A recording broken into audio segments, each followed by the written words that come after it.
가톨릭 뉴스 매거진 열린 세상 오늘.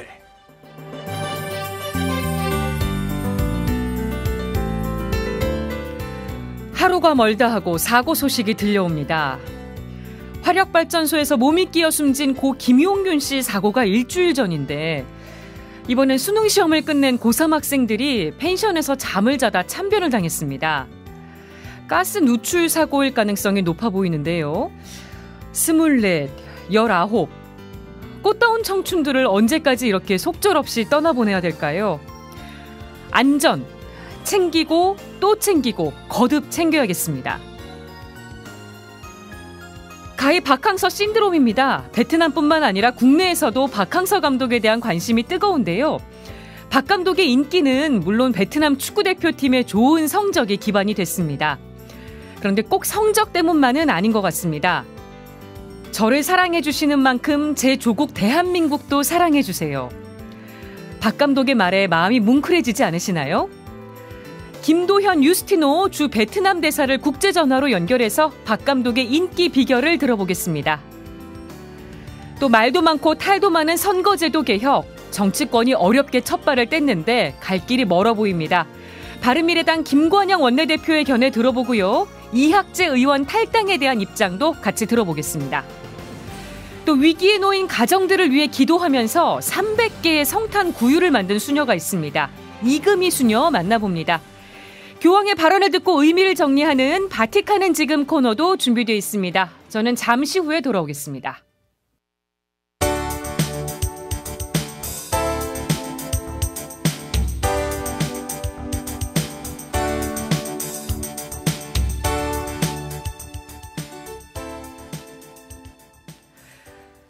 야당 대표들이 단식까지 하게 만들었던 선거제도 개혁, 정치권이 드디어 첫 발을 뗐습니다.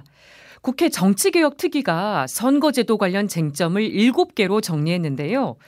연내 합의는 쉽지 않아 보입니다. 김관영 바른미래당 원내대표와 얘기 나눠보죠. 원내대표님 안녕하십니까? 예, 안녕하세요. 네. 김관영입니다.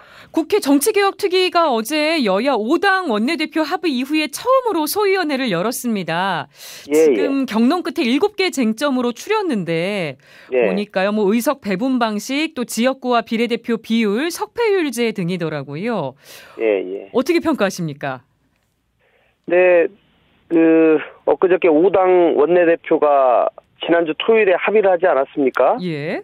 그래서 그 합의문에 기재된 내용들이 있습니다. 네. 앞으로 정개특위에서 이러이러한 것들을 논의해 나가겠다라고 한 합의 내용이 있는데 그 합의 내용을 기초해서 앞으로 본격적으로 정개특위에서 의논할 내용을 의제들을 정한 것으로 판단이 되고요. 네. 어쨌든지 지금 1월 말 안에 선거법에 대한 최종 개정까지 합의를 했기 때문에 시간이 상당히 빡빡한 상황입니다. 그렇죠. 그래서 정개특위에서도 일주일에 2번, 3번 정도씩 상당히 긴박감을 가지고 의논을 해나갈 것으로 생각합니다. 네, 아니 권력구조 개편은 쟁점에서 빠졌습니다. 요것 때문에 언성까지 높아지기도 했는데 어떻게 잘된 일이라고 보시나요?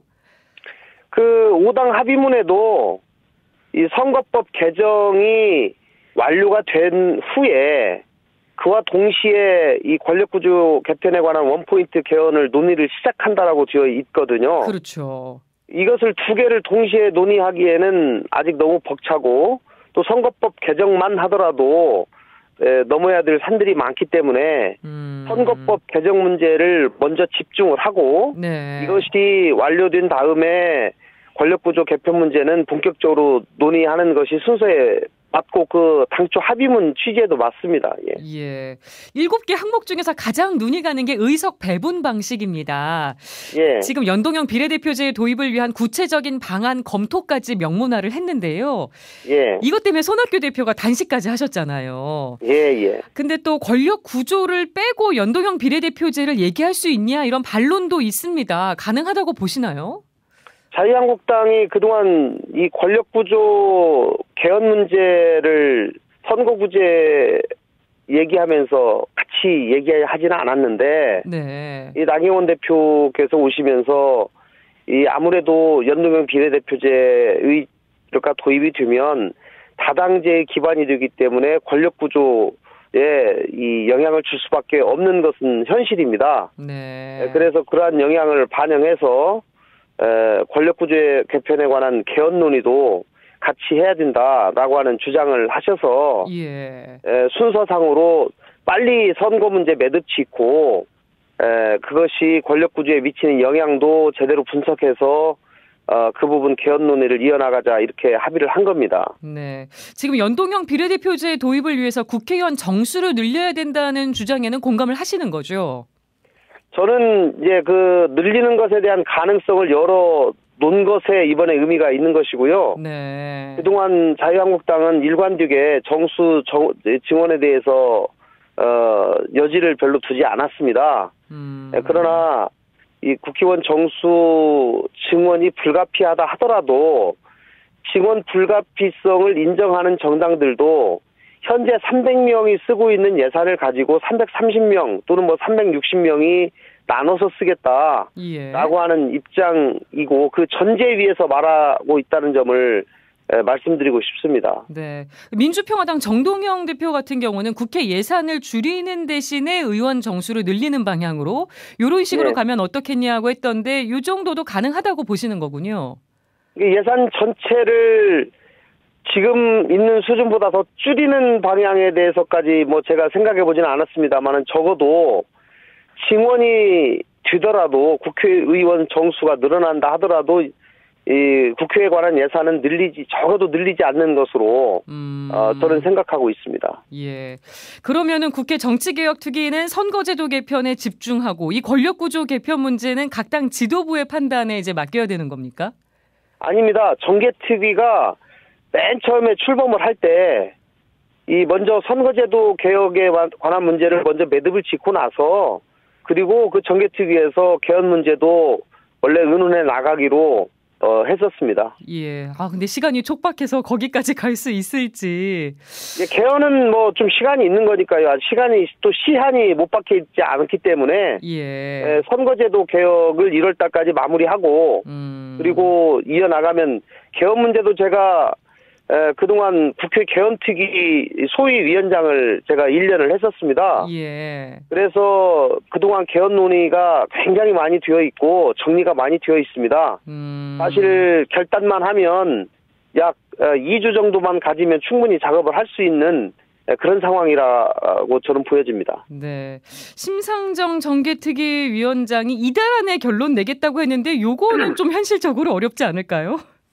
이제 1월 달 말까지 하자고 5당이 합의했기 때문에 그 일정에 맞추기 위해서는 적어도 정개특위 차원에서는 상당한 정도의 가닥을 잡고 예. 안들을 압축시켜 나가야 된다라고 하는 취지를 그렇게 말씀하신 것으로 저도 알고 있고 심상정 위원장한테도 제가 그렇게 들었습니다. 네. 12월 안까지 안을 최종적으로 만들어내면 좋겠지만 그런 것을 목표로 해서 열심히 해야지 그래도 상당히 의견들이 접근될 수 있다라고 하는 그런 취지로 이해를 하시면 될 것 같습니다. 네.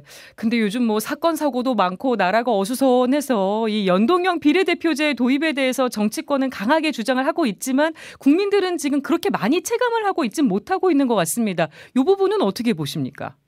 선거제도 자체라는 것이 국민들께서 이 피부에 잘 안 와닿습니다. 예. 그리고 아무래도 좀 어렵고 그렇기 때문에 국민들께서 바로 인식하기는 쉽지 않으시겠지만 이번에 손학규 대표의 단식으로 인해서 연동형 비례제에 대한 국민적 관심이 상당히 올라간 것도 사실이고요. 네. 또 여러 언론에서 토론회를 등을 통해서 많은 관심을 불러일으키는 데 도움을 준 것도 사실입니다. 예. 어쨌든지 국회는 역사에 대한 책임의식을 가지고 이 문제를 풀어나가야 된다 이렇게 생각을 하고요. 예. 지금 30년 현행 선거제도가 지금 87년에 개정이 돼서 31년이 됐는데 그렇죠. 이번에야말로 선거구제를 개편해서 사표를 방지하고 제대로 된 그 국민들의 참정권을 보장하는 방향으로 꼭 개편되어야 한다. 저는 이렇게 생각합니다. 네. 의원 정수를 만약에 늘리게 된다면 그러면서 예산을 늘리지 않게 된다면 이 부분을 근데 국민들이 믿을 수 있을까요? 설득이 가능할 거라고 보십니까? 그거는 저는 반드시 그런 방향에 대해서 선조치를 해야 되고요. 예산에 관해서 예를 들면 뭐 국회에서 적어도 21대 4년간 뭐 임금을 동결한다든가 여러 가지 조치들을 사전에 필요하면 예. 국민들의 신뢰를 얻을 수 있는 그런 조치들을 사전에 국회에서 의결을 한다든가 뭐 이런 조치들을 할 수도 저는 있다고 보고요. 네. 특히 국회가 일하는 국회가 되기 위한 여러 가지 선제적인 조치들을 반드시 해야 된다고 생각합니다. 네. 예를 들면 법안 소위를 저는 매주 열어야 된다고 생각을 하는데요. 그 부분도 지금 운영위원회에서 제도 개선 소위에서 논의가 되고 있고요. 네. 또 선진화법이 개정이 돼야지 이 과반수로 인한 의사결정이 가능한 구조가 돼야지 이 다당제가 제대로 기능하고 합동연횡이 활발하게 이루어질 수 있다고 생각을 합니다. 예. 당내 현안도 좀 짚어보겠습니다. 어제 예. 이학재 의원 탈당과 자유한국당 복당이 하루 종일 화제가 됐습니다. 예. 뭐 정치적 행보도 행보지만 이 바른미래당 몫으로 받은 정보위원장직을 반납하라고 촉구하셨는데 예. 지금 이학재 의원은 정치 도의적인 문제일 뿐이다. 법적으로 정보위원장직을 유지해도 문제가 되지 않는다는 주장입니다. 네. 정보위 간사이신데 어떻게 보십니까? 뭐 현재 이학재 의원 말대로 법적으로는 강제할 방법이 현행법으로는 없습니다. 예. 그러나 이학재 의원이 그동안 탈당을 하면서 상임위원장을 내놓은 사례가 없습니다. 이렇게 얘기하는데 그건 전혀 그렇지 않고요. 가장 최근에도 진영 의원께서 안행위원장을 내놨고요. 네. 또 저희가 보니까 98년에도 김종호 의원께서도 정보위원장을 내놓은 사례가 있고 예. 그렇습니다. 그런데 이 원구성 협상을 하면서 분명히 3당 합의문에 어떤 상임위는 어느 당이 가져가고 어떤 상임위는 어느 당이 가져가고 이렇게 다 배분표를 해가지고 서로 사인을 했습니다. 예. 그 바탕 위에서 정보위원장 자리를 놓고 우리 당내에서 경선까지 했거든요. 네. 경선하는 과정에서 이학재 의원이 내가 정보위원장이 되면 당을 위해서 최선을 다하겠다.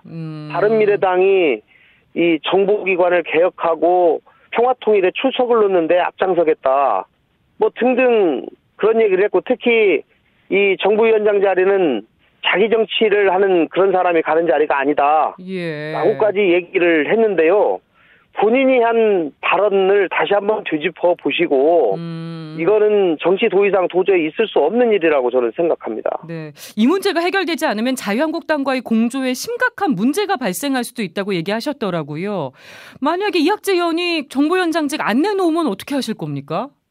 예, 저는 자유한국당 나경원 원내대표께도 이 부분을 분명히 제가 말씀을 드렸습니다. 예. 당시에 민주당이 8개의 상임위원장, 자유한국당이 7개, 바른미래당 2개, 비교섭단체 1개 이렇게 협상을 했었는데요. 네. 이렇게 되면은 자유한국당이 7개에서 8개가 되고 바른미래당이 이제 하나밖에 남지 않는데 이것은 국회 운영에도 전혀 당초 취지에 맞지 않고 민주당조차도 정보위원장을 제3당이 정보위원장이 국정원을 주로 관할하지 않습니까? 그렇죠.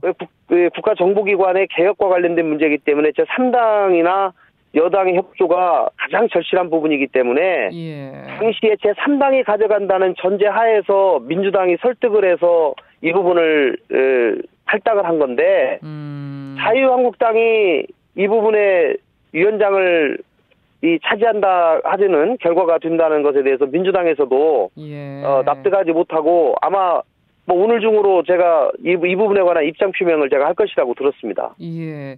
지금 바른미래당 사무총장 맡고 있는 오신환 의원이 2-3명 정도가 당 방향에 반대 의견을 갖고 있다면서 추가 탈당 가능성을 시사했습니다. 혹시 당내 의원들의 추가 탈당 움직임을 파악한 게 있으십니까?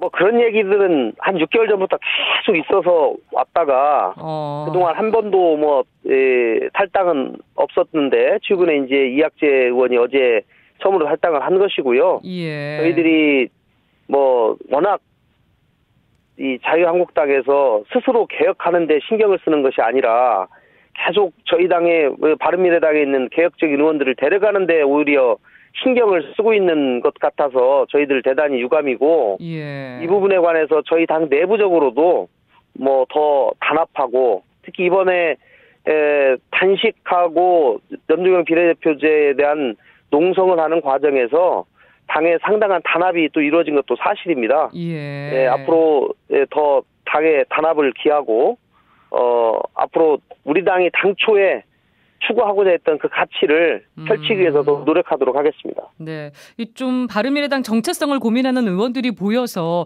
혹시 이 선으로 물러나 있는 뭐 유승민, 안철수 전 그 공동 대표들의 역할도 필요하다고 보시나요?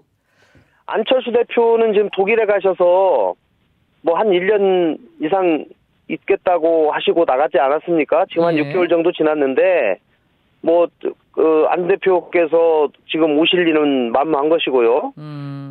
유승민 대표는 지금 현역 의원이시기 때문에 당내에서 그래도 전직 대표로서 적절한 역할이 저는 꼭 필요하다고 생각을 합니다. 예. 특히 주로 지금 탈당을 고려하고 있는 사람들이 바른정당 쪽에서 오신 분들이기 때문에 네. 그분들을 좀 만나서 설득도 하고 당의 가치에 대해서 같이 의논을 하는 그런 역할을 해주시기를 저는 기대합니다. 네, 김병준 자유한국당 비대위원장이 이학재 의원의 복당을 새로운 통합이라면서 보수 대통합 차원으로 받아들였는데 어떻게 정말 지금 보수 재편이 시작됐다고 보시나요? 단편적인 움직임이라고 보십니까?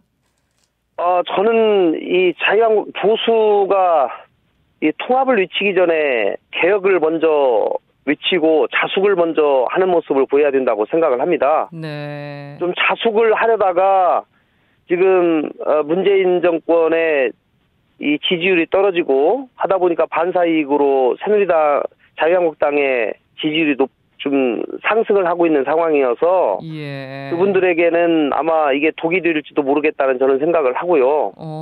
진정한 당을 개혁하고 이 박근혜 정부의 국정농단에 대한 책임 있는 당으로서 도대체 어떤 것을 반성하고 개혁하는 노력을 했는지 다시 한번 되돌아보시기를 저는 촉구합니다. 네, 알겠습니다. 지금까지 바른미래당 김관영 원내대표와 선거제도 개혁 또 보수 재편 움직임에 대해서 얘기 나눠봤습니다. 오늘 인터뷰 고맙습니다. 네, 감사합니다.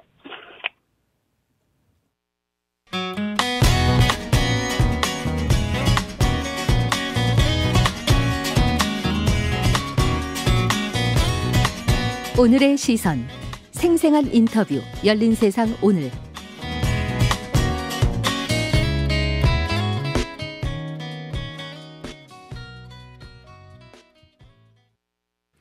말 그대로 박항서 신드롬입니다. 아시아 23세 이하 챔피언십 첫 준우승, 또 아시안게임 첫 4강, 그리고 10년 만에 스키컵 우승까지 베트남의 국민 영웅으로 등극한 박항서 감독, 매직이 언제까지 계속될지 정말 궁금한데요. 뜨거운 현지 분위기 직접 느껴보실까요? 김도현 주 베트남 대사 국제전화로 연결해 보겠습니다. 대사님 안녕하십니까? 예, 안녕하세요. 저는 김도현 대사입니다. 형제자매 여러분, 예, 안녕하세요. 네. 아니, 베트남에서 박항서 감독 인기가 뜨겁다고 들었는데 어느 정도입니까? BTS보다 더 인기가 많아요. 실제로 한번 해봤어요. 네. 어느 쪽에 스티커가 많이 붙냐고 해봤는데, 박항서 감독이 압도적으로 우승을 했어요. 우승했어요. BTS가 그냥 굴욕을 당했습니다. 그리고 많은 여성분들이 박항서 감독이 가장 섹시한 남자라고 얘기를 합니다. 그럼 저도 박항서 감독을 자주 만나는데 처음에는 좀 그저 그랬는데 자꾸 보니까 섹시하더라고요. 정말 박항서 감독 인기가 엄청난 것 같습니다. 예, 그렇습니다. 아니, 베트남 국민들이 박 감독을 좋아하는 이유는 뭐라고 보세요? 일단 성적이 좋으니까 좋아하죠. 네. 이제까지 베트남 사람들이 베트남 축구 보는 걸 싫어했거든요. 항상 진다고. 그걸 흥스럽다고. 근데 박항서 감독이 나온 다음부터는 베트남 사람들이 자기 축구를 사랑하게 됐어요. 그게 첫 번째인 것 같고요. 두 번째는 소탈하고 그냥 착해요. 그게 싸구리 여관 이런 데 다니고 그리고 어디 가서 이제 뭐 택시 타고 다니고 그게 애들 이렇게 식사도 못 주고 그런 이미지. 그래서 그게 사람들이 느끼는 것 같아요. 소탈한 모습에. 예, 맞습니다. 네. 그러니까 베트남 국민들이 원래 축구를 좋아했는데 성적이 안 좋아서 실망해서 안 보다가 삐져가지고 잘 안 보다가 이제는 뭐 많은 사람들이 뭐 영국 프리미어 리그보다는 베트남 축구 자기 나라 축구가 더 재밌다 이렇게 얘기도 하고 그리고 잘해요 축구를. 아니 박항서 감독 덕분에 한국인에 대한 대우도 좋아졌다고 들었는데 대사님도 느끼시나요? 저는 경기 결승전 끝나고 나오는데 누가 문을 뚝뚝 두드리더라고요. 저는 이제 대사관 차를 타고 나니까 태극기가 있잖아요. 예. 문을 열더니 저를 끌어내더니 무등을 태워가지고 한 5분 동안 막 흔들대더라고요. 그래서 살려고 그냥 빅토리 했는데 네. 질적인 변화가 온 것 같아요. 베트남 사람들이 한국을 볼 때 여러 가지 이제 시선이 있는데 저임금 노동을 이용하는 기업인들 예. 그리고 한국에 가신 우리 신부들 이런 것들이 한국에 대한 이미지가 안 좋은 점도 있고 그다음 K-팝 같은 거는 되게 좋아하시고 예. 또 굉장히 경제적으로 발전한 나라 이런 이미지가 교차돼서 베트남 사람들한테 물어보면 복합적이다 한국인에 대해서는 생각했는데 이제는 깔끔히 해결됐어요. 한국 사람은 최고다. 박항서 감독의 나라. 그래서 박항서 감독을 다시 데려가는 거 아니냐 한국이 굉장히 두려워하고 있고 네. 저한테도 인터뷰로 우리는 지금 한국이 한국 축구 발전을 위해서 박항서 감독을 다시 바이백하는 거에 대해서 굉장히 두려워하고 있다. 어떻게 생각하냐 이런 질문을 많이 받았습니다. 네, 아니 박항서 감독이랑 실제로 굉장히 친하시다면서요? 예. 네. 박 감독하고 이제 친할 수밖에 없는 게 박 감독도 인생에 눈물 젖은 빵을 먹어봤고 굴곡을 겪으셨죠. 예. 경력을 보면은 순탄치 않은 경력이거든요. 그래서 서로 동병상련을 하는 것 같아요. 그리고 박항서 감독은 어떻게 보면은 축구를 안 했으면 성직자가 됐을 뿐이에요. 그 정도로. 축구만 해요. 예, 축구만 해요. 축구를 열심히 하면서 돌을 트는 그런 분인 것 같아요. 그러니까 지난번에 있지 않습니까? 아세안 23세 이하 네. 축구할 때 중국의 도시 있잖아요. 거기서 그때 눈이 많이 왔어요. 예, 기억나요. 아시안 축구협회에 게임의 중지, 연기를 요청했어요. 예. 그런데 그렇게 되면은 이제 비자 문제가 발생하니까 중국에서 하자. 또 거기 온 축구 관계자들이 아시안 축구 관계자들이 그 다음날 또 일정이 있기 때문에 그대로 강행을 했거든요. 그런데 베트남이 또 이렇게 국제적인 영향력이 적고 그래서 불리했거든요. 네. 그래서 거기 개의치 않으세요. 그리고 아세안 게임에서 3, 4회전도 졌잖아요. 예. 그래서 동메달을 못 따는 그거 아쉬워하잖아요. 아니 스티키컵에서 우승한 후에 베트남 총리가 박항서 감독한테 직접 우승 메달을 걸어줬습니다. 요거 어떤 의미가 있는 거예요? 그렇지 않아도 제가 무슨 행사, 국립군사병원 개소식에 갔거든요. 예. 총리가 떨어져 있는 자리에 앉아 있었는데 갑자기 저한테 다가오더니 포옹을 하시는 거예요. 아무 관계도 없는 저한테. 네. 그러더니 고마워, 좋아. 그러더니 저를 딱 보더니 박항서. 예. 그렇군요. 총리 인기가 또 같이 하늘을 찌르고 있죠. 박항서 감독님 때문에. 네. 아니 베트남 축구 역사를 새로 쓴 박항서 감독의 리더십은 뭐라고 보세요? 저는 이건 좀 철학적인 얘기인데요. 네. 어려운 얘기인데 막스 베버가 정치인의 덕목이 뭐냐라고 했을 때 3가지 얘기했거든요. 정열, 균형 감각, 책임감. 이게 다 있으신 분이에요. 그렇다고 정치하라는 얘기는 아닌데 네. 정열이 있어요. 축구가 수비 축구지만 굉장히 과감해요. 예. 그리고 판단력이 굉장히 전략적이세요. 균형 감각이 있어요. 수비를 완성시킨 다음에 역습을 하는 이탈리아의 빗장 수비지 않습니까? 그래서 3-3-4인데 미드필더까지 수비형으로 내려오면 5명이 딱 앉고 그다음에 준비했다가 공격을 하는 건데 예. 굉장히 역동적이에요. 그래서 수비 축구하고 네덜란드의 토탈 사카를 섞는 것 같아요. 그러니까 박항서 감독의 축구는 이기니까 좋지만 아름다워요. 예. 축구가. 그리고 16번째 한 번도 안 졌잖아요. A매치에서. 그리고 10점도 최소화하고. 근데 그렇다고 수비만 하는 게 아니라 굉장히 열정적이신 분이에요. 공격적이고. 그래서 저는 이 축구 스타일을 지금 맨체스터 유나이티드의 무리뉴 감독하고 설기현 씨가 있었던 레딩의 카펠 감독 혹은 아일랜드 국가대표 감독을 하고 있는 오네일 감독. 예. 이거 섞은 것 같아요. 이 박항서 감독님의 축구 스타일은 동남아 스타일이 아니에요. 예. 아름다운 축구를 합니다. 축구 스타일까지 분석을 제가 박항서 감독님의 아름다운 인격만 얘기하는데 축구가 아름다워요. 예. 그리고 책임감이 있어요. 실패하거나 잘못되면 남 탓을 안 해요. 보통 사람이 저를 포함해서 문제 생기면 남 탓하려고 공리를 하는데 이분은 다 자기가 그걸 끌어안으세요. 네. 그리고 소통의 리더십이에요.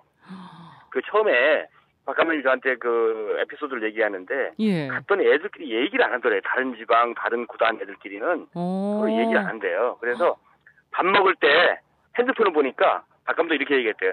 이제 너희들 만약에 그 밥 먹을 때 핸드폰 보면 한 번 갖고 오면 5만 원 벌금이다. 이렇게 얘기하신 다음에 첫날 본인이 핸드폰을 갖고 와서 5만 원을 냈다는 거예요. 벌금으로. 그리고 애들을 다 이름을 기억하시고 고향이 어떻고 아버지가 아픈 거, 그리고 애들이 자란 배경, 그리고 체력, 각자의 그 능력 이런 것들을 다 꼼꼼히 챙기세요. 네. 그렇게 세심하게 챙기니까 그게 성적으로도 다 연결이 된 것 같습니다. 그렇죠. 그리고 이게 어떻게 보면 박 감독은 심리 치료사세요. 콤플렉스가 많거든요. 베트남이 동남아에서도 태국한테 많이 밀렸거든요. 책만 보면 굉장히 힘이 빠져요. 그리고 특히 동북아시아 국가한테는 전혀 힘을 못 쓰거든요. 근데 중동 국가하고는 잘 싸워요. 그런 것들을 굉장히 많이 이렇게 마음을 이렇게 풀어주셨대요. 예. 그 대화를 많이 하셨다는 거죠. 물론 기술적인 부분도 있고 체력적인 부분도 있지만 네. 멘탈을 강화시키는데 굉장히 큰 기여를 하셨어요. 그렇군요. 박 감독은 자신에 대한 열풍에 대해서 뭐라고 하시나요? 그럼 저는 축구만 합니다. 그렇게 얘기하세요. 그리고 축구가 좋습니다. 아, 네. 담담하게. 예. 그리고 뭐 귀찮지 않으세요? 그리고 인기 많은데 뭐가 피곤해요? 좋아요. 그러면서 사진 찍어달라고 하지 않습니까? 네. 제가 같이 따라다닌 적이 많은데 한 번도 짜증을 낸 적을 못 봤어요. 와. 한 번도. 기분이 전략적인가 아니면 원래 품성이 그런가 고민을 해봤는데 원래 품성이 그러시더라고요. 네. 박항서 감독의 인기가 이제 우리나라와 베트남의 경제 교류에도 긍정적인 영향을 미칠까요? 어떻게 보십니까? 이미 미치고 있죠. 이미 미치고 있고 그 뭐 신한은행 같은 경우는 박 감독님을 모델로 쓴 다음에 그 전에는 사람들이 신한이 한자로 되어 있으니까 중국은행이라고 생각해서 안 좋아했는데 예. 모델로 나오신 다음에 박 감독님이 한 뭐 매출이 50% 이상 올랐을걸요. 그리고 이야. 다른 뭐 삼성전자 TV도 그렇고 그리고 일부 어떤 분들은 저한테 이렇게 비즈니스 팁을 준다고 박항서 모바일 에디션을 만들면 히트칠 거다. 베트남 사람들이 부유층들은 애플을 좋아해요. 예. 박항서 에디션 만들면 한국폰이 불티처럼 팔릴 거다. 그렇게 얘기를 해요. 아, 그 정도까지. 예. 네. 대사님 말씀 들으니까 박항서 감독님 더 대단한 분이신 것 같아요. 예. 근데 박항서 감독님은 그 베트남 축구협회에서 차를 줬는데 안 써요. 같이 타고 다니세요. 진짜 소탈하게. 그리고 제가 늦으면 제가 모셔드리겠습니다 하고 차를 이렇게 모시려고 하면은 절대 안 타세요. 그리고 택시 잡아 타고 가세요. 아, 그러시군요. 들으면 들을수록 정말 끝이 없는 일화가 있으시네요. 우리가 배울 게 많은 게 저는 그 뭐라고 할까 몽크라고 해야 될까? 고독한 술대자 네. 뭐 그런 분 같아요. 예. 축구하면서 그리고 돈 욕심도 없으시는 것 같은데 근데 돈방석에 오른 것처럼 보이지만 또 거기 관심도 없어요. 그러시군요. 축구만 묵묵히 한다고 그래요. 네. 지금까지 김도현 주 베트남 대사로부터 베트남 전역을 달구고 있는 박항서 감독 열풍에 대한 얘기 들어봤습니다. 직접 들어보니까 더 대단하신 것 같네요. 대사님 오늘 말씀 잘 들었습니다. 고맙습니다. 예, 감사합니다. 예, 안녕히 계세요. 네, 성탄절 엿새 전입니다. 성탄을 상징하는 것들이 많죠. 크리스마스 트리 떠올리는 분들이 아마 가장 많으실 거고요. 예쁜 구유도 빼놓을 수 없는데요. 오늘은 특별한 기도를 담아서 구유를 만든 분을 만나볼까 합니다. 성바오로 딸 수도회 이금희 레나타 수녀님이신데요. 구유에 어떤 기도와 바람을 담으셨는지 직접 들어보겠습니다. 수녀님 안녕하세요. 네, 안녕하세요. 네, 성탄절 며칠 안 남았습니다. 네. 지금 수녀원도 성탄 준비로 바쁘시죠? 네. 네, 수녀원에도 예쁜 구유가 마련됐습니까? 네, 지금 열심히 준비하고 있습니다. 예. 수녀님께는 성탄 구유가 어떤 의미가 있는지 궁금합니다. 성탄은 저는 그런 것 같아요. 항상 저하고 같이 주님이 계시는데 네. 늘 함께 하시는 그 주님이 이 전례상으로 하느님이 우리와 함께 하시는 것을 이렇게 가시적으로 보여주는 게 어떤 구유의 의미인 것 같아요. 예. 직접 우리가 눈으로 볼 수 있는 것. 네. 예. 아니, 올해 특별한 기도를 담아서 구유를 300개나 만드셨다고 들었습니다. 어떤 기도를 담으셨습니까? 제가 올해는 어떻게 자연스럽게 제 주변에 위기를 겪는 가정들을 굉장히 많이 만나게 됐어요. 그래서 그렇게 한 사람 두 사람 처음에는 이렇게 기도를 해주다가 이렇게 제가 중간에 성지 순례를 가게 됐거든요. 예. 그래서 방문하는 성지마다 그들을 위해서 이렇게 그 가정들을 위해서 기도를 봉헌했어요. 근데 성지 순례를 하고 딱 돌아왔는데 성가정 구유 조그마한 성가정상을 주면서 구유를 한번 꾸며달라고 그러는 거예요, 수도에서. 예. 그래서 벌써 저는 이제 아기 예수님을 이렇게 빚어왔거든요. 예. 근데 이거는 성가정이 이렇게 딱 제작된 그런 성가정이었어요. 그래서 여기다가 뭐를 어떻게 꾸며야 될까. 근데 제가 생각하기에 장식보다는 제가 지금까지 이렇게 성가정이잖아요. 예수님 아니고. 그래서 지향을 가지고 기도하면서 이 성가정을 받고 구유를 꾸미면 좋겠다. 그 생각이 들어서 기도를 담게 됐어요. 이 구유에다가. 그러시군요. 아니, 위기를 겪는 가정들이 왜 이렇게 많다고 생각하세요? 글쎄요, 제가 사회학자는 아니라서 많은 이유는 모르겠는데요. 올해 우연찮게 그렇게 아픔을 겪는 가정들을 참 많이 이렇게 만나게 됐어요. 예. 위기를 겪는 가정들이 어려움을 좀 잘 이겨내려면 어떻게 해야 된다고 보세요? 어떤 마음이 필요할까요? 그런 것 같아요. 누구나 저희에게는 사람들에게 살아가는데 언제나 어둠과 슬픔은 꼭 이렇게 오는 것 같아요. 네. 어두운 시기는 이렇게 삶에서 굉장히 우리를 힘들게 하지만 그런 거는 또 한편으로는 우리를 성장하게 하는 그런 계기가 되는 것 같아요. 예. 그 어두운 시기를 통해서 내면이 자랄 수 있는 그런 어떤 때인데 그것을 잘 넘기려면 먼저 이렇게 그 문제 앞에 있으면 잘 보여지지가 않는 것 같아요. 그 상황 속에 있을 때. 나의 문제에서 한 발짝 이렇게 멀리 바라보면서, 이게 무슨 문제일까. 그렇게 관망하듯이 이렇게 볼 수 있는 그 여유가 생기면 새롭게 이렇게 성찰할 수 있는 그런 계기가 되는 것 같아요. 예. 아니, 그나저나 많은 구유를 어떻게 만드셨나 정말 궁금합니다. 이게 손바닥만한 작은 구유라면서요? 네, 구유의 형태는 아주 작아요. 네, 이 라디오 방송이라서 직접 보여드릴 수가 없어갖고 간단한 설명을 한번 부탁드려 볼까요? 너무 궁금해서요. 직접 보라고 이렇게 말씀드리고 싶은데 사실 아주 작고 정말 성모님이 아기 예수님을 세상에 이렇게 내어주는 모습으로 요셉 성인하고 함께 예수님을 앞에 이렇게 내어놓는 그런 성가정상에 큰 트리 나무를 하나 세우고요. 이 가정의 이 가정을 축복하소서 하는 문구로 이 구유를 이렇게 장식을 했어요. 예. 그래서 빛이 비치는 의미로 별을 하나 이렇게 달았는데 그랬어요. 제가 이 위기를 겪는 가정들이 위기 속에 있을 때는 이렇게 누군가 나를 기도해주는 사람이 있다는 거 그것을 알면 그 어려움이 이렇게 견디는데 힘이 되거든요. 예. 그럴 때 다른 관점으로 이렇게 볼 수 있고 그런 것 같아요. 그래서 이 성탄은 예수님이 하느님이 인간의 그 어둠으로 들어오시는 거잖아요. 예. 그래서 들어오셔서 이 어려움 중에 정말 힘든 과정을 겪고 있는 당신과 함께 하기 위해서 오는 예수님을 그 얘기를 해주고 싶었어요. 당신도 힘들지만 언제나 이렇게 기도하는 수도자도 있고 당신을 위해서 주님이 함께 하신다는 거. 그래서 이 세 분의 예수와 마리아, 요셉 이 세 분의 성 가정이 지금 어려움을 겪고 있는 가정을 축복해 주신다는 것을 꼭 기억하라고 얘기를 이렇게 건네고 싶었어요. 네, 이렇게 특별한 지향을 담아서 만드신 구유 300개나 만드는데 힘들지 않으셨습니까? 시간 얼마나 걸리셨어요? 처음에 이것을 이렇게 구상하는 데 시간이 좀 많이 걸렸어요. 네. 제가 딱 이렇게 생각하면서 이 하느님이 나의 걸음을 이끌어 주셨구나 그 생각이 들더라고요.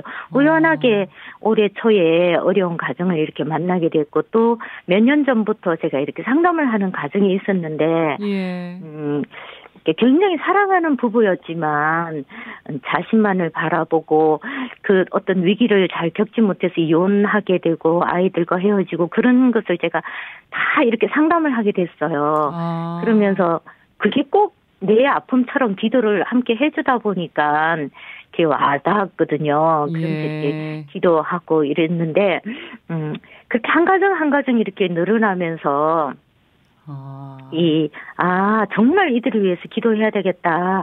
그러면서, 이걸 어떻게 표현을 할까 했을 때, 물론 이 지향도 중요하지만, 이 보여지는 것도 중요하잖아요.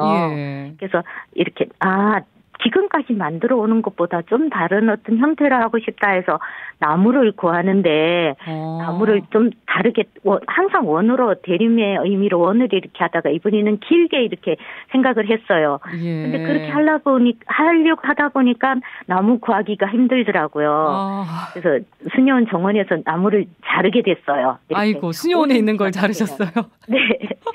그래서 그 자르고 목공소에 맡기고 다시 작업하고 그것이 또 잘못돼 갖고 다시 제가 직접 톱을 들고 가고 제가 다 잘라왔어요. 아이고. 그러면서 차를 갖고 가서 이렇게 나르는 게 아니라 그거를 손수레 있죠. 네. 거기다가 내가 직접 톱 들고 가서 잘라온 나무를 손수레에 싣고 목공소까지 가는데 너무 무거운 거예요. 그렇게 무거우리라 생각을 못했는데 점점 갈수록 그러면서 제가 이 위기를 겪는 가정들의 무게가 이렇게 무겁구나 하는 거를 제가 굉장히 절감을 하겠더라고요. 굴을 만드시면서 그런 걸 느끼신 거군요.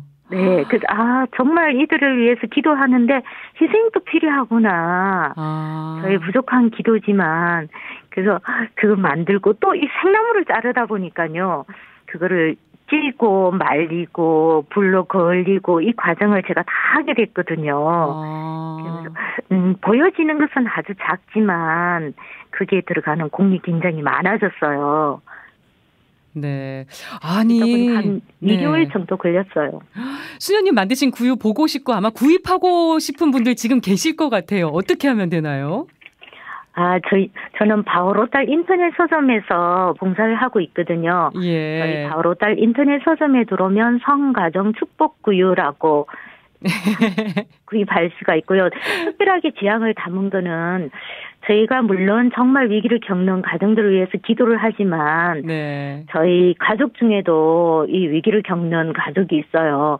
근데 사실 뭐라고 할까요? 제가 수도자이면서 내 가족이면서 구체적인 어떤 도움이 되지가 않더라고요.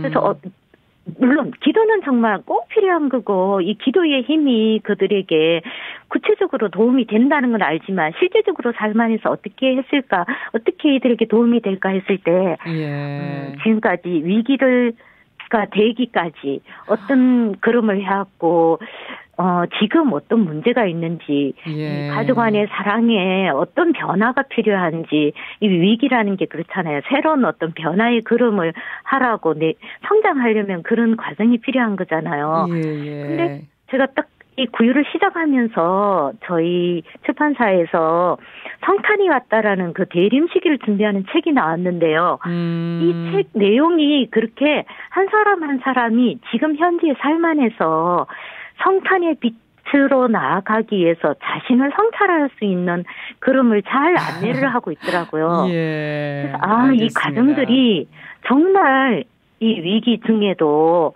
내가 뭐가 문제인지 우리 가정의 부부관계 안에서 가족 안에서 어떤 면을 성찰해야 되는지를 알겠습니다. 그거는 가정들이 직접 해야 되니까. 네, 저희가 시간이 다 돼서 오늘 여기까지만 말씀을 드려야 될 것 같습니다. 이금희 수녀님 오늘 말씀 고맙습니다. 네, 감사합니다. 아이고, 어떡하니, 좋은 말이.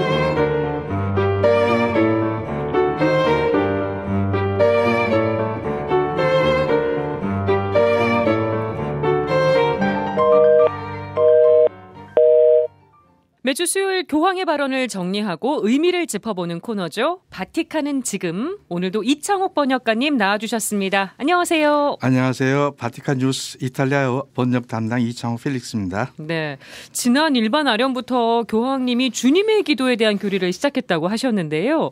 이번엔 어떤 말씀하셨습니까? 네, 우선 예수님께서 하느님을 아빠, 아버지라고 부르신 점을 강조하셨습니다. 네. 하느님은 다름 아닌 우리 아버지시라는 사실을 알려주신 거죠. 앵커님은 아버지 하면 어떤 이미지가 떠오르시나요? 아버지 하면은 아무래도 가정을 지켜주는 든든한 울타리, 또 자식을 한없이 사랑하시는 딸 바보, 아들 바보 이런 생각이 듭니다. 네, 그렇습니다. 아버지는 가족을 이끌며 보호하시고 지켜주시는 분이시죠.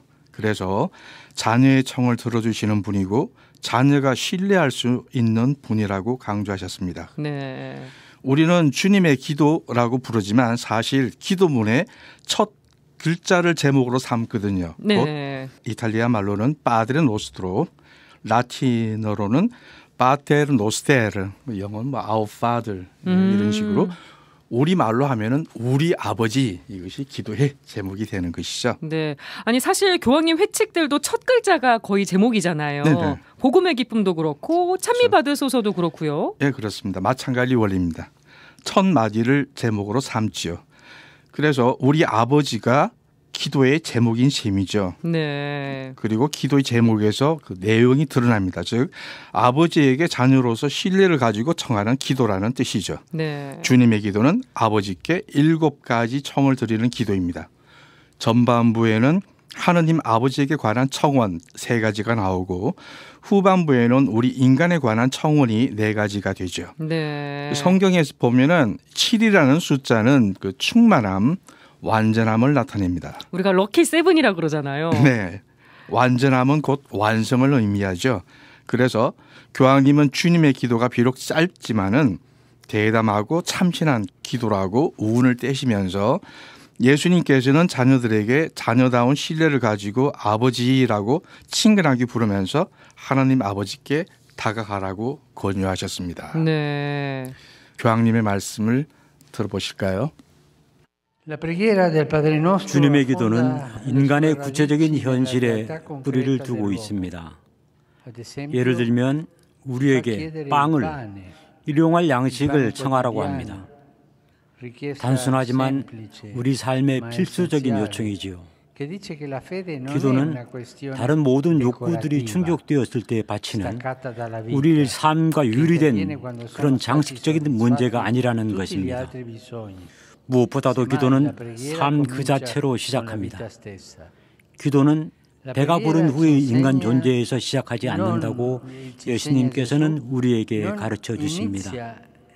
오히려 배고프고 눈물 흘리고 투쟁하고 고통받고 왜? 라고 질문하는 사람이 있는 것이면 어디에든 기도가 녹아 있습니다.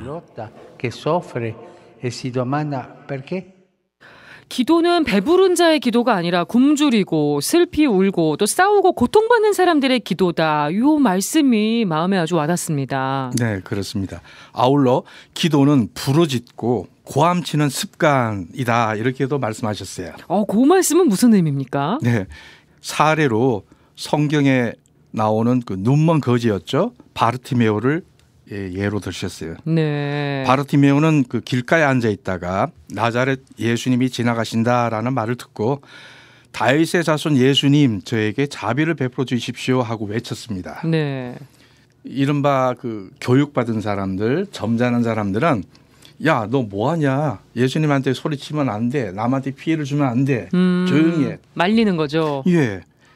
그렇지만 이처럼 주변 사람들이 만류해도 거침없이 자신에게 필요한 것을 부르짖을 줄 아는 용기만이 기도의 응답을 얻게 된다. 이렇게 말씀하셨습니다. 네, 그러니까 기도에는 인내 또 용기가 필요하다는 말씀인데요.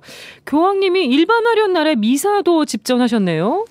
네, 마침 12월 12일 수요일 그 일반 아련이 있던 날이 바로 과달루페 성모님 축일이어서 오후 6시에 미사를 집전하셨습니다. 네. 소위 그 갈색의 성모라고 불리는데요.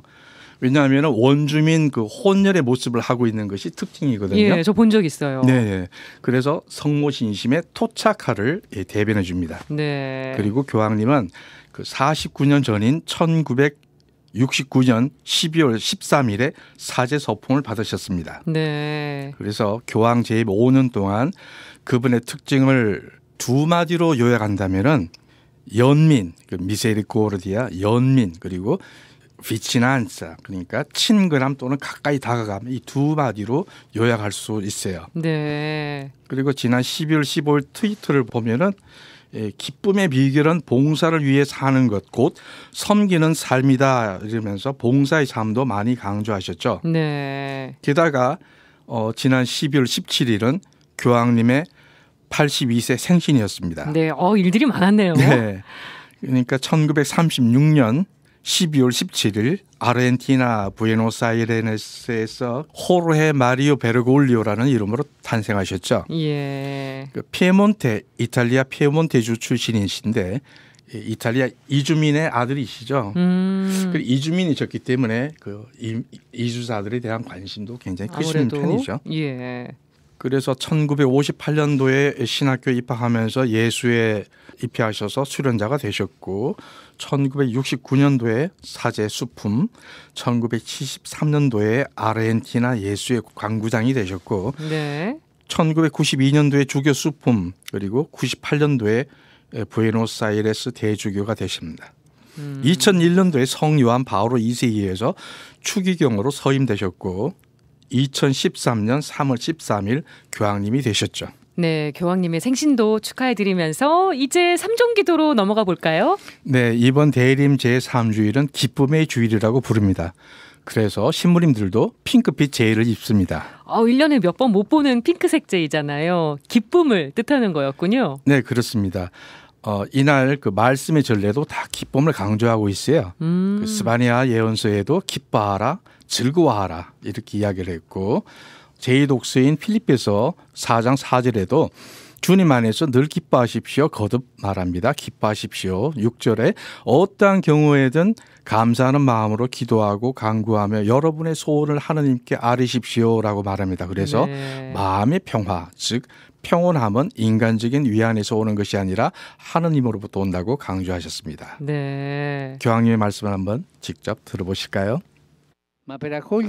그렇지만 기쁨으로의 주님의 초대를 받아들이기 위해서는 토론할 준비를 갖춘 사람이 되어야 합니다.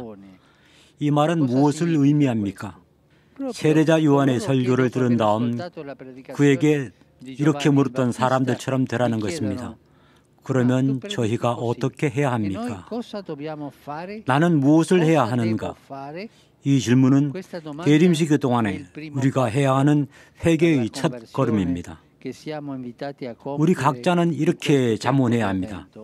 나는 무엇을 해야 하는가? 성탄이 코앞입니다. 교황청에서도 관련 행사가 열린다면서요. 네, 대림 제3주일은 전통적으로 성탄 전날 밤에 그 구유에 놓일 아기 예수상, 곧 밤비넬리 그러는데 이 밤비넬리를 축복하는 행사가 있어요. 처음 들어봤어요, 밤비넬리. 예, 이날도 삼종 기도 후에 로마 교구 그 어린이들이 다 손에 밤비넬리를 들고 축복을 받았죠. 예. 어떻게 생겼는가 하면 손바닥만 한데 예, 갈색 요람에다가 아기 예수님, 때로는 하얀 예수님이었는데 금년에 제가 동영상을 보니까 이 흑인 예수님, 아기 예수님이에요. 예. 예. 그리고 삼종 기도 후에는 그 지난주 모로코 마르케시에서 개최된 UN 글로벌 컴팩트, 즉 이주 협정도 언급하셨어요. 네. 우리나라 그 한국을 포함한 64개국이 서명을 했는데 23개 목표를 합의서로 채택을 했죠. 네. 그리고 지난 12월 10일 UN 인권선언 70주년 행사도 빠뜨릴 수가 없는데요. 예, 교황님은 인권이 우선이다 이렇게 강조하셨습니다. 그랬군요.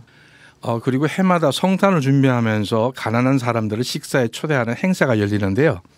금년에도 12월 18일 교황님 이름으로 교황 자선소 주관으로 오스티아에서 개최됐어요. 그 이탈리아 재무경찰 소속 선수단이 식사 준비도 하고 손님 맞이를 하게 됐습니다. 예. 사실 그 해마다 성탄 되면은 산 에지디오 공동체라고 있어요. 네. 우리 한국에도 공동체가 있는데 여기서 그 가난한 사람들을 위한 자선 활동을 많이 하지요. 이 공동체는 그 세계 도처에서 평화를 위해 인도적인 지원을 하는 단체입니다. 자선 활동을 많이 하면서 가난한 사람들을 위해서 식량 배급 또 의료 봉사도 많이 하는데 금년이 네. 50주년을 맞이합니다. 그래서 50주년을 기념하면서 북한을 방문했어요. 6년 전부터 계속 북한을 방문하면서 활동을 했다 그럽니다. 근데 이번에는 그 평양, 원산, 문천, 판문점 이 4곳을 방문했고 북한 고위급 인사들도 만났는데 국가 수반 역할을 한다 그러죠. 김영남 그 최고인민회의 상임위원장을 만나서 지속적인 인도적 지원을 약속했고 김 위원장도 장차 그 문화와 교육 분야에서도 공동 협력을 좀 했으면 좋겠다. 그런 게 강화되기를 열망했다고 합니다. 예. 그리고 이어서 북한의 종교 단체죠. 조선 가톨릭교 협회야 그리고 조선 그리스도교 연맹 그리고 러시아 정교회 사제들도 만났다고 합니다. 그리고 판문점을 방문하면서 한반도의 평화를 기원했다고 하죠. 네, 북한 관련 소식이 있어서 더 관심이 가는 것 같습니다. 네, 이번 성탄을 맞아서 한반도 평화를 위해서 더 간절히 기도하게 됩니다. 네, 교황님 말씀과 행보를 살펴보는 바티칸은 지금 이창욱 번역가와 함께했습니다. 다음 주에는 성탄 반미사와 남미사 또 교황님이 전 세계에 보내는 메시지죠. 우르비의 오르비가 있는 관계로 목요일에 찾아뵙겠습니다. 오늘 말씀 잘 들었습니다. 고맙습니다. 네, 감사합니다. 안녕히 계십시오. 네, 팜시베님께서 박항서 감독 덕분에 좋아진 베트남의 한국인에 대한 인식, 이제 베트남전 상처를 치유하는 데 승화시켜야 될 것 같다 의견 보내주셨네요. 또 아까 수녀님에 대해서도 의견 많이 보내주셨습니다. 구유 어디서 볼 수 있나요 하셨는데 바오로딸 인터넷 서점 들어가시면 바로 보실 수 있습니다. 네, 그래서 예, 바오로딸 구유 봤는데 너무 예쁘시다고 김정식 클라라님 보내주셨네요. 저는 2부에서 뵙겠습니다.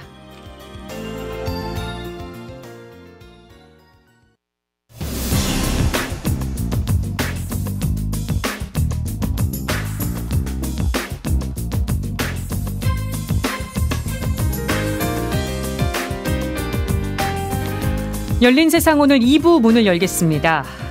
고3 학생들의 우정 여행은 비극이 됐습니다. 서울 은평구 대성고 3학년 학생 10명이 일산화탄소에 중독돼서 3명이 숨지고 7명이 중태에 빠졌습니다. 수능 시험을 끝내고 들뜬 마음으로 경포대를 찾았다가 사고를 당했네요. 가슴 아픈 사실은 이번에도 인재로 보인다는 겁니다. 보일러와 배기통이 어긋나서 벌어져 있었다고 하죠. 안타까운 사고 경위 취재기자와 들여다보겠습니다. 피겨 요정 김연아 선수가 밴쿠버 동계올림픽에서 경기 직전 성호를 그었던 모습 기억하시나요? 가톨릭과 스포츠 어떤 관계가 있다고 생각하십니까? 알 것도 같고 모를 것도 같으시죠? 그래서 오늘 김영규 기자의 스포츠 사목 현장을 가다 코너 마련했습니다. 청취자 여러분의 궁금증 풀어드립니다. 프란치스코 교황의 내년 해외 사목 방문 일정도 발표됐네요. 기자 리포트로 전해드리겠습니다. 잠시 후에 시작합니다.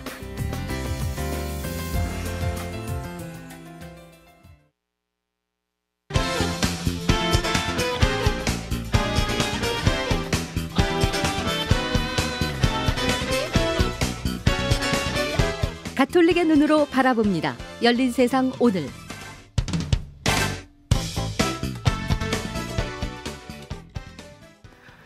사건 사고가 넘쳐나는 연말입니다. 어제 오후 강릉에서 발생한 고등학생들의 참변. 많은 분들이 놀라셨을 텐데요. 119 구급대원은 현장 상황이 아수라장이었다고 표현했습니다. 가스 중독 가능성이 높아 보이는데요. 어쩌다 이런 일이 생긴 건지 이상도 기자와 살펴보겠습니다. 안녕하세요. 네, 안녕하세요. 일단 3명이 숨진 걸로 전해지는데 추가로 확인된 내용이 있습니까? 네, 소방당국은 3학년 남학생 그 3명이 숨졌다고 밝힌 상태고요. 같은 학교 학생 7명은 의식을 잃고 강릉 아산병원 등에서 치료를 받고 있는데 2명은 중태라고 합니다. 네. 이들은 강원도 강릉 경포에 있는 한 펜션에서 발견이 됐는데요. 투숙 날짜는 지난 17일이었습니다. 예. 현장을 조사했던 강원 강릉 소방서는 이들이 그 거품을 울고 그 구토 중인 채로 발견됐다 이렇게 얘기를 했고요. 그 사고가 난 후에 유은혜 사회부총리와 김부겸 행정안전부 장관이 이제 현장을 찾았고 잠시 후가 되겠는데요. 8시 40분부터는 유은혜 부총리 주재로 상황 점검 회의를 개최해서 대책을 논의할 예정입니다. 네, 사고로 당한 학생들 집이 서울이었습니다. 네, 서울 은평구에 있는 대성고에 다니는 3학년 남학생들인데요. 그 아시다시피 지금이 한창 대학 그 수시 합격 결과가 발표가 나오는 시기 아닙니까? 예, 예. 네. 학교 측에서는 이번에 사고를 당한 학생 대부분이 대학에 합격한 상태였다 이렇게 전하고 있는데요. 아무래도 대학 입시가 끝나는 그 시기를 전후해서 친구들끼리 놀러 가는 경우가 많지 않습니까? 예, 스트레스도 풀고요. 예, 통상 부모들도 뭐 지긋지긋한 수험 생활이 끝났으니까 친구들과 간다고 하면 이제 동의를 해주는 게 대부분이고요. 아마 이번에도 그런 경우에 해당되는 것 같습니다. 네. 그러니까 숙소도 그 대학생들이나 직장인들도 뭐 놀러 가면 콘도나 펜션을 찾게 되지 않습니까? 그렇죠. 이번에도 비슷한 경우라고 봐야 될 것 같습니다. 사고가 발생한 펜션 어떤 곳입니까? 예, 강원도 강릉시 저동에 있는 아라레이크라는 그 펜션인데요. 그 홈페이지를 보면 올 2월 신규 오픈, 뭐 소파, 그 단체 객실 보유, 개별 바비큐 가능 뭐 이렇게 소개가 돼 있는데 실제로는 2013년도에 지어졌다고 합니다. 예. 그 경포 해변에서 3분 거리에 있다고 하고요. 현재 홈페이지는 지금 폐쇄가 된 상태입니다. 경찰과 소방당국이 또 현장을 그 통제를 하고 있고요. 그래서 객실안을 좀 살펴보기는 좀 어려운데요. 네. 다만 이제 과거 이 펜션을 이용했던 분들이 이제 올린 블로그들을 좀 살펴보면 그 이 실장의 차고 이런 블로그가 있는데요. 그 거기에 올라온 사진을 보면 그 3층 규모의 건물로 외관은 비교적 깨끗하고요. 그 네. 사고가 난 곳은 이제 그 연통이 연결되어 있는 부분들이 이게 사진에 보이는 곳이 있습니다. 네, 사고 원인에 대해서 어떤 얘기 나오고 있습니까? 네, 현장을 조사했던 강릉소방서는 자살도 아니고 타살도 아닌 사고사일 가능성에 무게를 두고 있다 이렇게 얘기를 했고요. 그 소방청의 공식 입장도 자살로 추정할 만한 어떤 증거도 발견하지 못했다 이겁니다. 네. 결국 그 사고사이다 이 가능성이 높다는 뜻이죠. 소방당국은 1차 현장 조사에서 일산화탄소 농도가 정상보다 8배 높았다 이렇게 얘기를 했습니다. 예. 현재 경찰과 소방이 주목하는 건 보일러 배관입니다. 경찰은 1.5m 높이 가스 보일러와 배기구를 연결하는 연통이 제대로 연결되지 않았다는 사실을 확인을 했습니다. 예. 분리된 보일러 배관을 통해서 일산화탄소가 객실로 스며들면서 학생들을 죽음으로 이끌었을 가능성 여기에 그 무게가 실리고 있습니다. 네, 보일러와 연통 이음매가 1, 2cm가량 벌어져 있었더라고요. 그렇습니다. 그렇다면 업체 관리 소홀로 봐야 되는 겁니까? 네, 현재까지 드러난 정황을 보면 그렇게 볼 여지가 크겠죠. 예, 전형적인 안전 불감증으로 인한 사고 유형에 해당됩니다. 네. 안전 불감증으로 인한 사고들 잊혀질만 하면 발생을 하고 또 돌아서면 또 발생하고 있는 게 현실입니다. 그렇습니다. 더구나 이번 사고는 이제 한창 대학 생활을 꿈꿔야 될 10대 후반 청소년들의 인생을 앗아가는 그 참담한 사고입니다. 예. 예, 현재 의식을 잃은 친구들이 뭐 혹시 깨어나더라도 앞으로 감당해야 될 상처 얼마나 클지 생각하면 답답합니다. 네, 요즘 사건 사고가 너무 많아서요. 열차 탈선에 뭐 열배관은 폭발하고 통신망에서는 불이 나고 이번에는 민간 시설인 콘도에서도 사고가 났는데 뭐가 문제인 걸까요? 네, 개별 사고마다 다 원인이 있겠지만 앵커께서 말씀하신 것처럼 대한민국에 좀 구멍이 크게 난 것 아니냐 이런 생각이 드시지 않습니까? 네. 그 사회 분위기가 이완이 돼 있고 또 기강도 해이해져 있다 이런 뜻이겠죠. 과거 세월호 사건이 났을 때 다시는 세월호 같은 그 어이없는 사고는 없을 것이다 이렇게 다짐을 했는데 최근 사고를 나는 걸 보면 규모가 작아서 그렇지 그 내용만 보면 세월호를 뺨치는 사고가 한두 가지가 아닙니다. 네. 우리 사회에는 그 사고가 생기면 그 문제를 풀기 위해서 머리를 맞대고 고민하기보다는 그 사고를 그 상대방을 공격하는 수단으로 사용하는 경우가 많다 이런 지적이 있습니다. 예. 정말 우리 진지하게 우리를 좀 돌아봐야 될 대목이고요. 예. 다시 한번 그 사고 희생자분들에게 조의를 표할 수밖에 없는 상황입니다. 네, 의식을 잃은 학생들도 빨리 쾌유하기를 기도해야겠습니다. 어제 강원도 펜션에서 발생한 우리 고등학생들 소식 이상도 기자와 살펴봤습니다. 잘 들었습니다.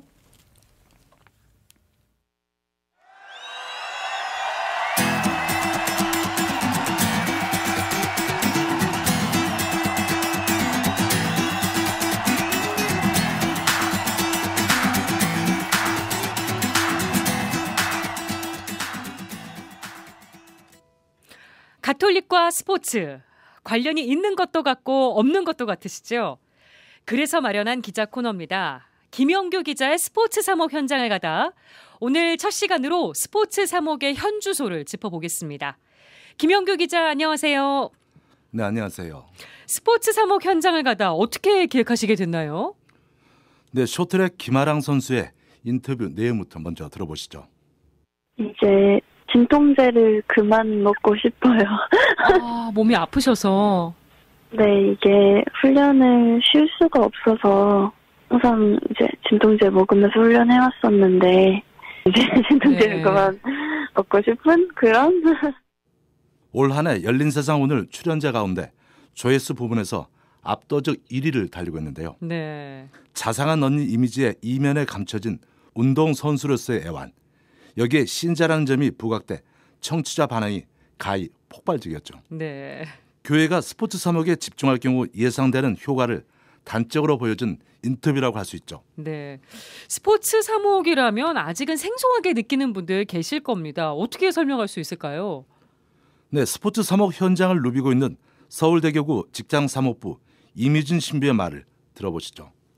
베트남 축구 이렇게 보면서 그게 단순히 스포츠에서 머물지 않는다는 걸 우리가 좀 더 깊이 깨닫게 되는 그런 경험이 있었던 것처럼 스포츠 분야를 통해서 사목을 해나가는 것이기 때문에 스포츠에 관심이 있거나 스포츠가 무엇인지 아는 모든 사람을 대상으로 하는 사목이라고 할 수가 있겠습니다. 평소에 스포츠 경기를 열심히 챙겨보시는 마니아로 알고 있는데요. 이번 기획도 그 연장선상인 겁니까? 네, 스포츠와 사목을 어떻게 접목시킬 수 있을까 하는 고민은 개인적으로 줄곧 해왔는데요. 그러면서도 한편으로는 무모한 도전이 아닐까 하는 걱정도 있었습니다. 아니, 무모한 도전이라뇨? 무슨 말씀입니까?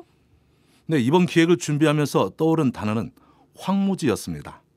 스포츠 사목 기초 자료부터 소수의 사목 관계자와 선수, 나아가 본당 스포츠 동호회의 불안정한 입지까지, 특히 스포츠 사목에 대한 신자들의 반응은 한겨울 추위보다 더 냉랭했는데요. 직접 들어보시죠. 아직 못 들어봤습니다. 아직 못 들어봤습니다. 못 들어봤습니다.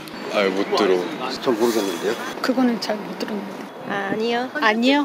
아니요, 그런 건 잘 모르겠는데. 아니, 처음 듣는 것 같은데요. 잘 모르겠는데. 전혀 못 들어봤어요. 아니요, 제가 못 들어봤습니다. 아니, 못 들어봤는데. 못 들어봤어요. 못 들어봤어요. 질문한 기자를 머쓱하게 하는, 심지어 생뚱맞다는 표현이 어울릴 정도였다고나 할까요?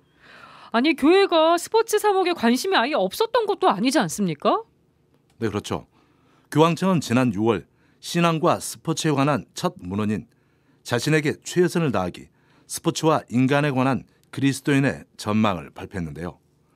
문헌은 신앙과 스포츠의 공통점으로 최선을 다한 사람이 성취의 기쁨을 맛볼 수 있다는 점을 꼽았는데요. 네. 나아가 목표 달성을 위한 희생과 일치의 노력도 공통점으로 제시했고요. 특히 스포츠는 인정과 성, 종교, 이념을 초월해서 형제적 만남의 장을 제공하고 평화 증진과 사목 활동에 더없이 좋은 도구라고 역설했습니다. 프란치스코 교황도 열렬한 축구 팬으로 유명하시잖아요. 네. 스포츠 사목에 대한 관심도 남다르실 것 같습니다. 네, 그렇습니다. 먼저 프란치스코 교황의 지난 8월 기도지향 메시지를 들어보시죠.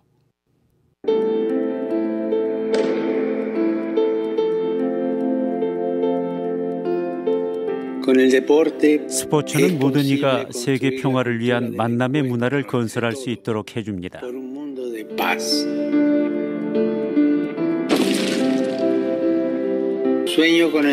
스포츠가 인간의 존엄을 실현하고 형제애를 실천하는 도구가 되는 소망을 가집니다.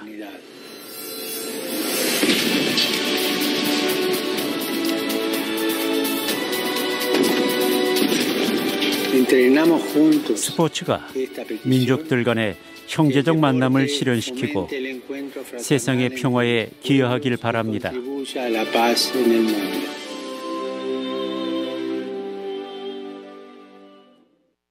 앞서 프란치스코 교황은 교황청 평신도 가정생명부 장관 케빈 페럴 추기경에게 보낸 서한에서 스포츠는 개인주의가 팽배하고 세대 간 격차가 큰 문화권에서 만남의 장을 마련해 준다고 말했습니다.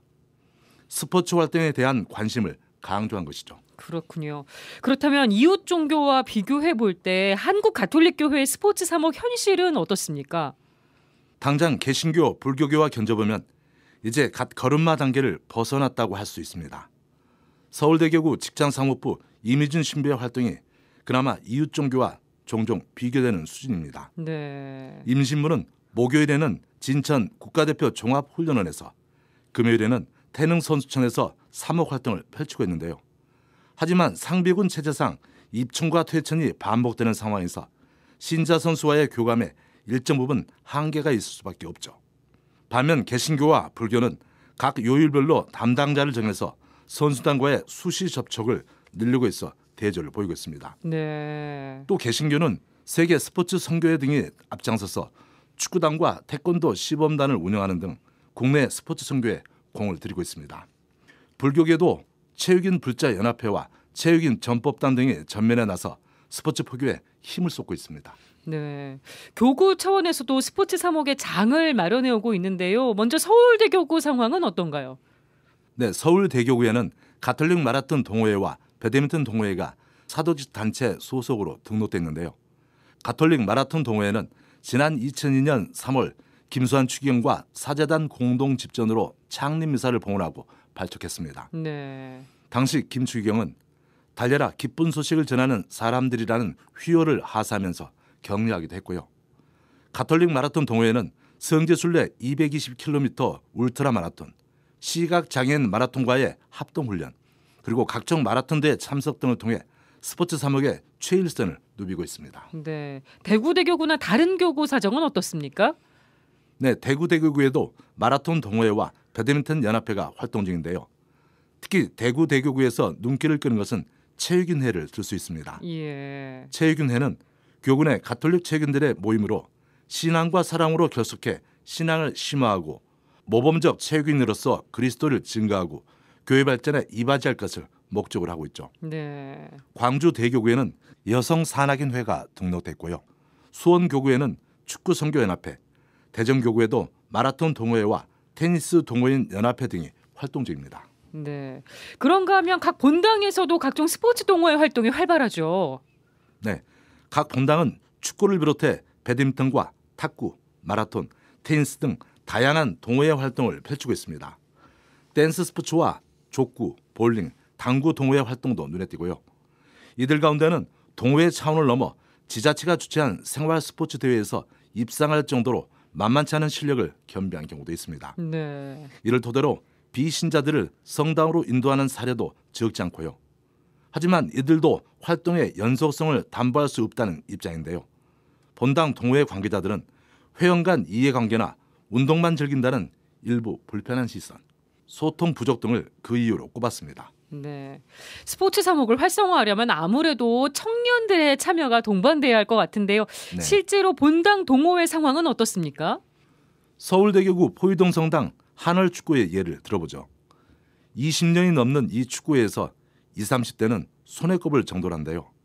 한월축구의 허령 알퐁소 회장의 고충을 들어보겠습니다. 젊은 신자분들이 이렇게 참여율이 좀 떨어지다 보니까는 가면 갈수록 조금 힘들어지는 부분이 있는데, 활성화를 위해서 이번에 저희 성당에서도 좀 대대적으로 해서 이제 젊은 신자분들이 축구회 동호회에 참석할 수 있도록 홍보도 좀 하고, 신부님도 적극적으로 좀 도와주신다고 하셨고. 경기도의 한 초등학교가 스포츠 사목의 기초를 잘 다지고 있다면서요? 어느 학교입니까?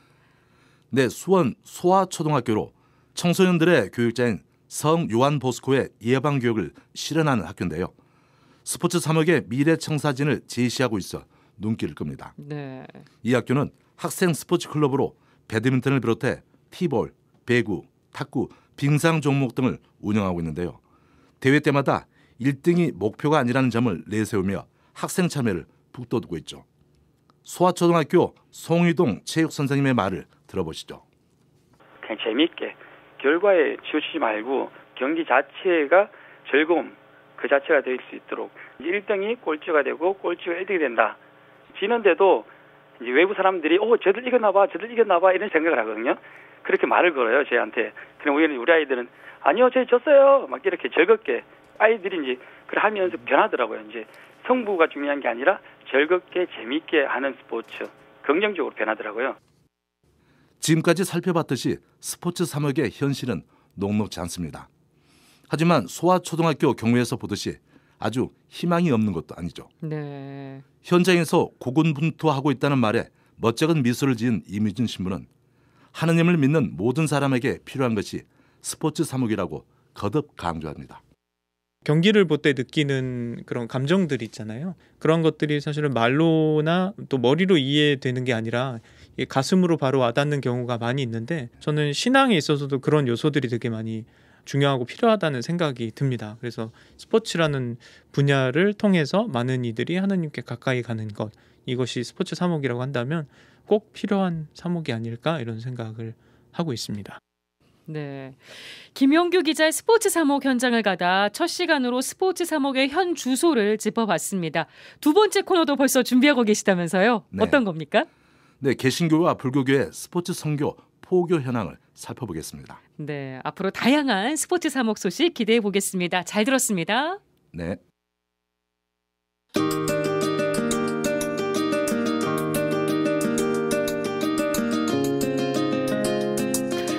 프란치스코 교황의 내년도 해외 사목 방문 일정이 발표됐습니다. 내년 1월 22일 파나마를 시작으로 2월 아랍에미리트, 3월 모로코, 5월 불가리아와 마케도니아 사목 방문까지 확정됐는데요.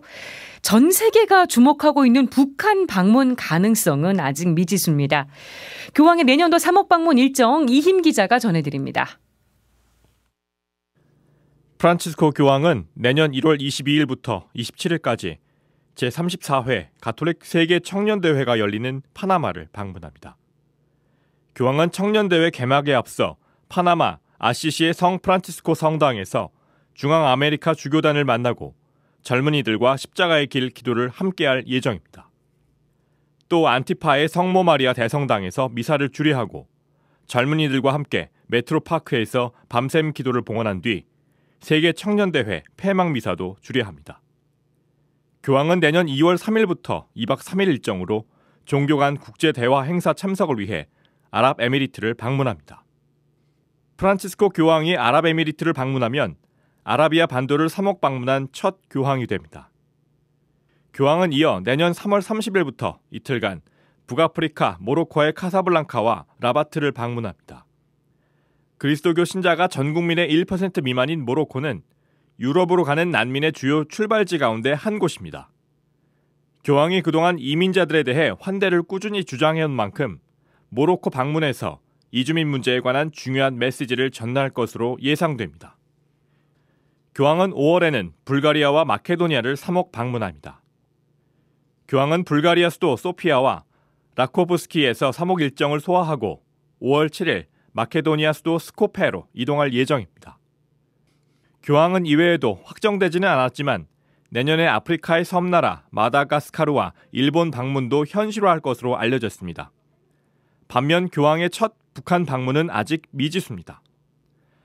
하지만 교황이 문재인 대통령을 통해 북한에서 공식 초청장이 오면 북한을 방문할 의사가 있다고 밝힌 만큼 방북 가능성은 언제나 열려있는 셈입니다. CPBC 이힘입니다. 이어서 간추린 뉴스 이정민 아나운서가 전해드립니다. 택시업계가 내일 카카오 카풀 서비스에 반대하는 집회를 강행하기로 했습니다. 카풀 반대 4개 택시단체는 내일 국회 인근에서 10만 명이 참여하는 집회를 강행하기로 했다고 밝혔습니다.